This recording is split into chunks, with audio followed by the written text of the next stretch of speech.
Torres Gemelas en el Bajo Manhattan, murieron 2.753 personas cuando dos aviones de American Airlines fueron secuestrados y estrellados, ¿no?, contra las torres norte y sur, o las conocidas como las Torres Gemelas. Quien hizo la cobertura de este hecho tan terrible fue nuestra colega María Luisa Rosell. Ella es peruana, radica hace ya buen tiempo en los Estados Unidos y justamente va a conversar con nosotros sobre esa experiencia y cómo ha trascendido a través de los años. María Luisa, ¿cómo estás? Muy buenos días y es un gusto realmente escucharte. Hola Carlos, qué placer realmente poder escucharte y verte en esta mañana, una mañana que sin duda es simbólica, es un recordatorio de lo que fueron esos 20 años, hace exactamente el día de hoy, 11 de septiembre del 2001, cuando se estrellaban esos 4 aviones, cambiando la historia de manera radical en este país.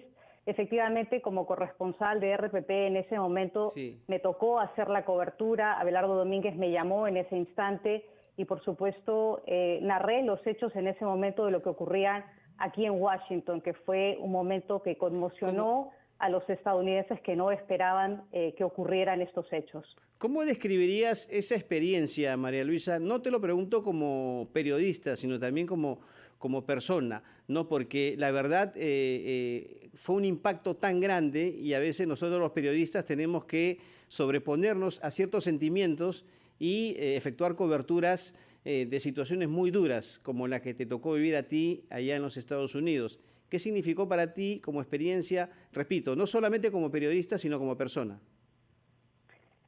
Bueno, yo había llegado a los Estados Unidos en enero del 2001, estaba tomando mis clases en la Universidad de Georgetown en el momento que ocurren estos hechos y como peruana, que ha vivido, al igual que tú, Carlos, los embates del terrorismo de Sendero Luminoso y que ha cubierto como periodista el terrorismo del MRTA, nunca me imaginé ser testigo en Washington, en Estados Unidos, del terrorismo de Al-Qaeda, mucho menos de cubrirlo.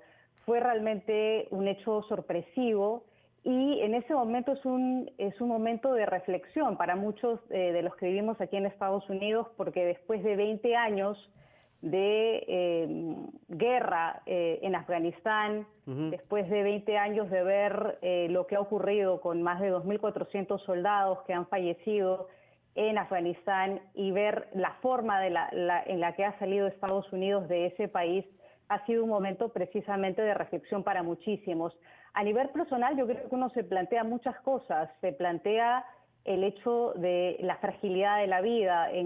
Muchas de las personas que fueron a trabajar ese día no volvieron a sus casas, estamos hablando de estudiantes, de maestros, de personas que participaron en el rescate, de bomberos, y por supuesto también para todos los inmigrantes que vivimos aquí en Estados Unidos, también se plantea el hecho de nuestro rol y nuestra función aquí. Hay que recordar, Carlos, que las personas que hicieron la gran tarea de la labor de remoción de los escombros de las Torres Gemelas en Nueva York fueron en su gran mayoría inmigrantes, y muchos de ellos inmigrantes indocumentados, que recibían un pago entre 5 o 10 dólares la hora por hacer esa labor.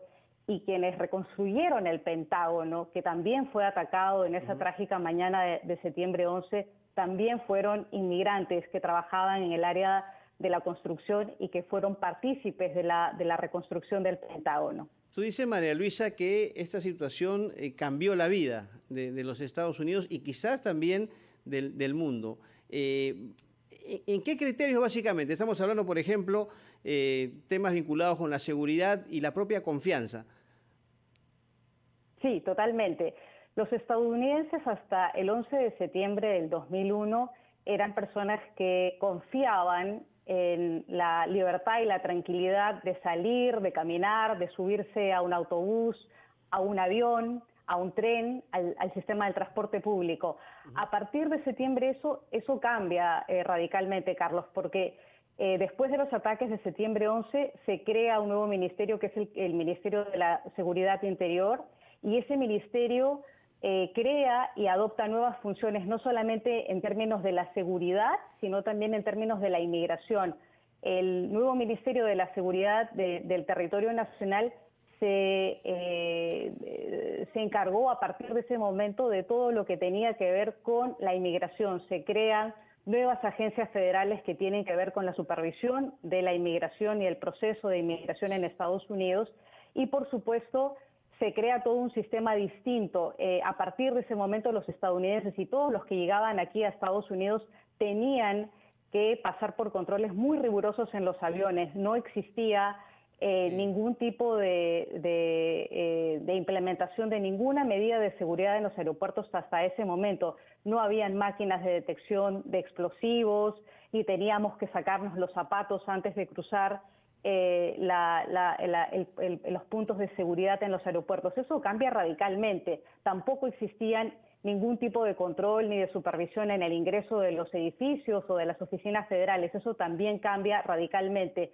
Esa mañana en Estados Unidos hay un cambio muy grande porque los estadounidenses se ven enfrentados a una guerra completamente nueva, que era la guerra del terrorismo. Y a medida que han pasado los años, los estadounidenses todavía no han terminado de entender que el gobierno de ese momento, el gobierno del presidente Bush, impulsó cambios radicales, pero que además no contó la verdad de los hechos. Estados Unidos fue hasta el Consejo de Seguridad de Naciones Unidas argumentando que habían armas de destrucción masiva en Irak, sí, y eso no era cierto, eso era falso. Exactamente. Y hay secuelas todavía, me imagino. O sea, esto es una herida que no sé si algún día se cerrará. Yo sinceramente no lo creo, ¿no? Pero ¿cuál es tu punto de vista respecto a lo que siente el estadounidense y a lo que le queda todavía respecto al dolor y la desconfianza por una tragedia de esa naturaleza?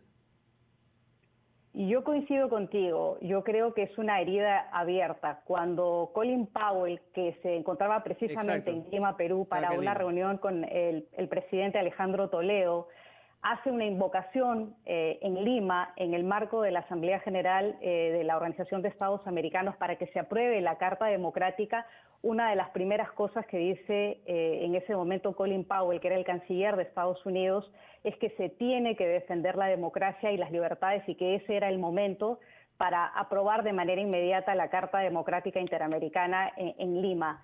Y han pasado todos estos años y la pregunta de muchos estadounidenses es si valió la defensa de la democracia y de las libertades, o por lo menos que si valió utilizar esos dos conceptos para ir a una guerra que ha dejado más de 2.500 de soldados fallecidos solamente en Afganistán, y que solamente la semana pasada vimos como 13 de ellos que no habían cumplido ni siquiera los 21 años, es decir, que no habían casi ni nacido cuando ocurren los ataques de septiembre 11, murieron precisamente en Kabul en un ataque mientras Estados Unidos intentaba sacar a estadounidenses y afganos que han colaborado con las tropas de Estados Unidos durante todos estos años.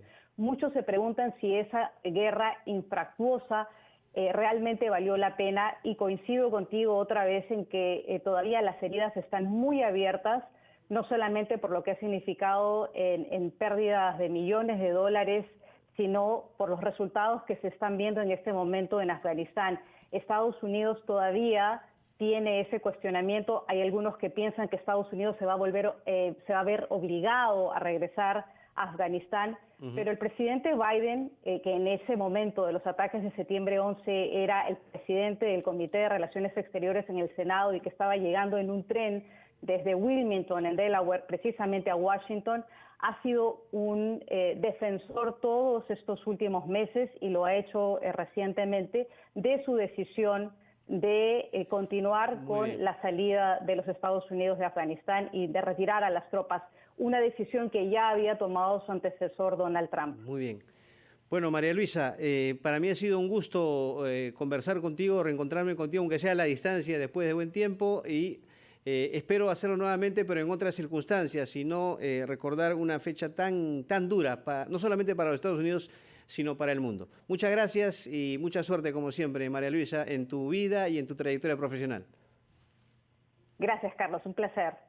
María Luisa Rosell, periodista peruana radicada en los Estados Unidos, estuvo con nosotros.